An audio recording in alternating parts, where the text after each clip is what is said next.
There are athletes who break records, and then there are athletes who break the sport itself. This is the story of one man who was so dominant, so far ahead of everyone else, that the sport didn't just try to stop him. It changed the rules to make sure no one like him could ever succeed again. His name? Eero Mäntyranta, a cross-country skier from Finland who became a living legend. And then, a scientific mystery.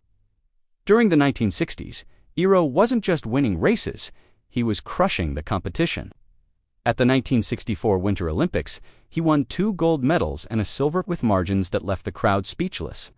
Other athletes trained just as hard, some even trained harder, but no one could explain how he had that much endurance.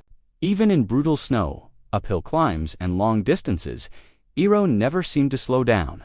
Then genetics, then they started testing him. At first, they called it luck.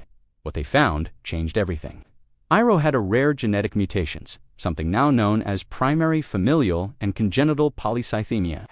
In simple terms, his body naturally produced up to 50% more red blood cells than a normal person.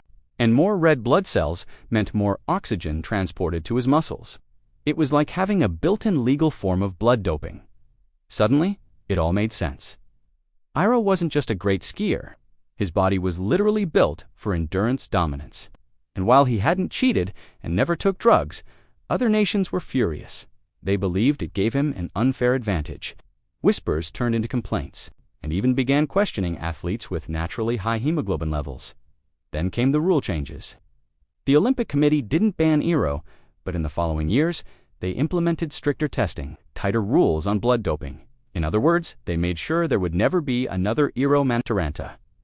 Eero retired in 1972 with 7 Olympic medals. But his legacy, it's complicated. He was a hero in Finland, but to some in the sports world, he forced uncomfortable conversations about fairness, genetics, and what it really means to level the playing field. He didn't break the rules, he was the rule breaker, simply by existing. Some athletes trained for greatness.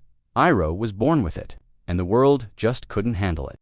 Thanks for watching the Sport Files. Subscribe for more untold stories from the world of sports.